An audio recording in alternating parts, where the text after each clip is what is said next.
সামাজিক যোগাযোগ মাধ্যমে কোনো তথ্য প্রচার হলে সেটিকে আপনারা বিশ্বাস করবেন না। আপনারা সবাই মিলে সতর্ক থাকলে আশা করি কেউ এই ধরনের সুযোগ নিয়ে কোনো ধরনের বিশৃঙ্খলা সৃষ্টি করতে পারবে না। হিন্দু সম্প্রদায়ের ভাই বোনদের শারদীয় দুর্গাপূজার শুভেচ্ছা জানাচ্ছি। আমরা এই দুর্গাপূজার উৎসবটি নিরাপদে নির্বিঘ্নে সুন্দর ও সুষ্ঠুভাবে সম্পূর্ণ করার জন্য আইন শৃঙ্খলা রক্ষাকারী বাহিনীর সকল সদস্য, বাংলাদেশ পুলিশ, আর্ম ফোর্সেস ডিভিশনের লোকজন, র্যাব, বিজিবি, আনসার, কোস্টগার্ড সহ সকল বাহিনী আমরা মাঠে আছি। এবারের এই উৎসবটি যাতে নিরাপদে, সুন্দরভাবে, সুষ্ঠুভাবে সম্পন্ন হয়, এই জন্য আমরা সবাই একত্রে একযোগে কাজ করে যাচ্ছি। Walton switch, stylish and elegant.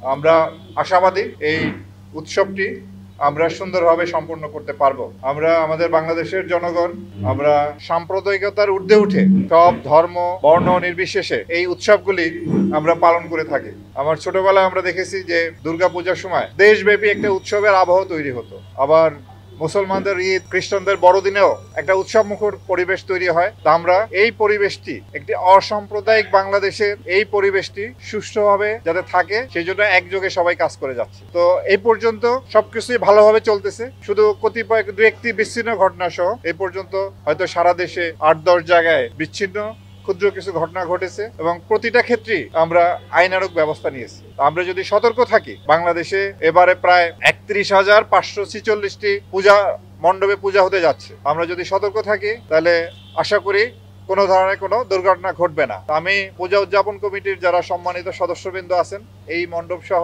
সকল মণ্ডপে যারা আছেন তাদেরকে আমরা অনুরোধ করব, আপনারা এই এখন তো আপনার দেবদেবীর যে তৈরি করার কাজটি চলতেছে এবং 28 তারিখ থেকে আনুষ্ঠানিকভাবে পূজা শুরু হবে। এই পর্যন্ত আমাদের 24 তারিখে আইন শৃঙ্খলা রক্ষাকারী বাহিনী বিভিন্ন মণ্ডপে তারা অবস্থান মোতায়েন হবেন। তারা 24 তারিখ থেকে, আজকে 23 তারিখ। এই আইন শৃঙ্খলা রক্ষাকারী বাহিনীর সহায়তার জন্য পূজা উদযাপন কমিটিতে যারা আছেন আপনারা প্রতি মণ্ডপ ভিত্তিক একটি ভলান্টিয়ার দ্বারা নিরাপত্তা নিশ্চিত করবেন, যাতে 24 ঘন্টা যত পাহারা থাকে। আমরা জানি আমাদের দেশে কিছু কাপুরুষ, অসুস্থ মন মানসিকতার কিছু লোক আছে যারা এই ছোটখাটো ঘটনাগুলি ঘটায়। আমরা যদি সতর্ক থাকি, এই মণ্ডপে যদি সার্বক্ষণিক পাহারা থাকে, যেখানে যেখানে সুযোগ আছে আমরা যদি সিসিটিভি লাগাই, প্রচুর বৈদ্যুতিক ব্যবস্থা রাখি, রাতের বেলা জেনারেটর যদি রাখি, তাহলে ওই অসুস্থ মন মানসিকতার লোকগুলো এই সুযোগটা পাবে না এবং সুন্দরভাবে আমরা অনুষ্ঠান করতে পারবো।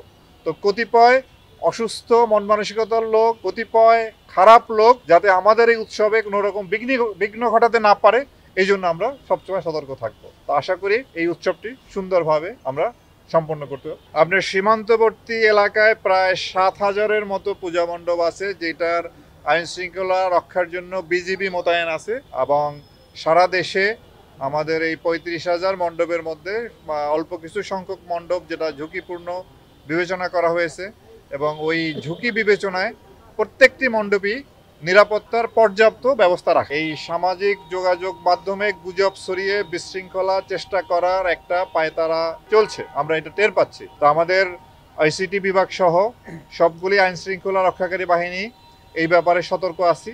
আমরা সোশ্যাল মিডিয়ার এগুলাকে মনিটর করতেছি এবং এগুলি আমাদের নজরে আসার সাথে সাথে তাৎক্ষণিক ব্যবস্থা নিচ্ছি। আমার আপনাদের প্রতি এটা অনুরোধ থাকবে, সামাজিক যোগাযোগ মাধ্যমে কোনো তথ্য প্রচার হলে সেটিকে আপনারা বিশ্বাস করবেন না। আপনারা যদি এই ধরনের একটা কিছু জানতে পারেন, আইন শৃঙ্খলা রক্ষাকারী বাহিনীকে অবহিত করবেন, তারা তাৎক্ষণিকভাবে এটা ভেরিফাই করে যেই পোস্টটি করেছে সেটি যদি সত্য হয় তবে যাদের বিরুদ্ধে অভিযোগ তাদের বিরুদ্ধে আইনানুগ ব্যবস্থা নেওয়া হবে এবং কেউ যদি উদ্দেশ্যমূলকভাবে একটা বিশৃঙ্খলা তৈরির জন্য যদি কেউ এই ধরনের সামাজিক মাধ্যমে যদি ব্যবহার করে তাহলে তার বিরুদ্ধে ব্যবস্থা নেওয়া হবে। কোনো ঘটনা যদি ঘটে সামাজিক মাধ্যমে যদি আসে, সেই ঘটনা যারা ঘটালো যদি প্রকৃতপক্ষে সেই ঘটনা ঘটে, যারা ঘটিয়েছে তাদের বিরুদ্ধে আমরা আইনানুগ ব্যবস্থা নিব। আর যদি এটি মিথ্যি গুজব হয়, যেই গুজবটা ছড়িয়েছে তার বিরুদ্ধে আমরা আইনানুগ ব্যবস্থা নিব।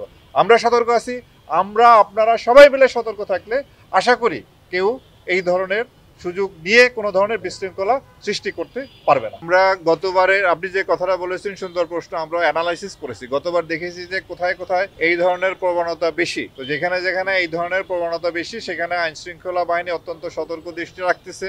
আমরাও এই রংপুর বিভাগে র্যাব 13-র আওতাধীন তারা একাধিক টহলের মাধ্যমে তারা অন্যান্য আইন শৃঙ্খলা রক্ষাকারী বাহিনীর সমন্বয়ে, আপনারা প্রত্যেকটা মণ্ডপেই জানেন যে এখানে আনসার মোতায়েন থাকবে এবং পুলিশের টহল থাকবে, আমাদের টহল থাকবে, এছাড়াও বর্তমানে সেনাবাহিনীর সশস্ত্র বাহিনীর সদস্যরা মাঠে আছেন, তাদেরও তৎপরতা থাকবে। আমরা আশা করি এইবার ওই দুষ্কৃতিকারীরা, ওই দুর্বৃত্তরা এই ধরনের কোনো সুযোগ পাবে না।